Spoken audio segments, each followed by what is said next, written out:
Indian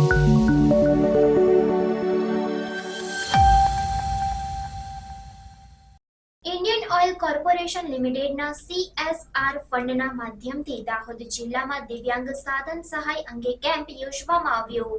Indian oil કોર્પોરેશનના સહયોગથી blind welfare council Dahod ખાતે જિલ્લા કલેક્ટર યોગેશ નિરગુડેની અધ્યક્ષતા તેમજ જિલ્લા પંચાયત પ્રમુખ કરણસિંહ ડામોરની પ્રેરક ઉપસ્થિતિ હેઠળ દિવ્યાંગજન સાધન સહાય વિતરણ કેમ્પ યોજવામાં આવ્યો હતો। આ કેમ્પ દરમિયાન ઇન્ડિયન ઓઇલ કોર્પોરેશન લિમિટેડના કોર્પોરેટ સોશિયલ રિસ્પોન્સિબિલિટી એટલે કે CSRની કુલ ₹54.96 લાખની રકમમાંથી દાહોદ જિલ્લાના કુલ 167 દિવ્યાંગ ભાઈઓ તથા બહેનોને કુલ 213 જેટલા સાધન સહાયનું વિતરણ કરવામાં આવ્યું હતું, જેમાં બેલકીટ, motorise tricycle, wheelchair, walking stick, smartphone વગેરેનો દિવ્યાંગ સાધનોનું વિતરણ દિવ્યાંગ લાભાર્થીઓને કરવામાં આવ્યું હતું। આ કેમ્પ દરમિયાન ઇન્ડિયન ઓઇલ કોર્પોરેશન લિમિટેડના GM એટલે કે HR Shailendrasinh Jadeja, Indian oil corporation લિમિટેડના ચીફ મેનેજર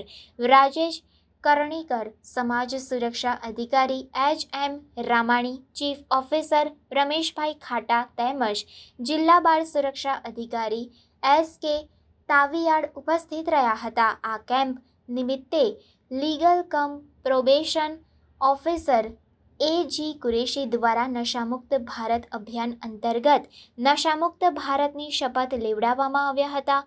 કાર્યક્રમના અંતે આભાર વિધિ બ્લાઇન્ડ વેલફેર સંસ્થા મંત્રી યુસુફી કાપડિયા દ્વારા કરવામાં આવી હતી।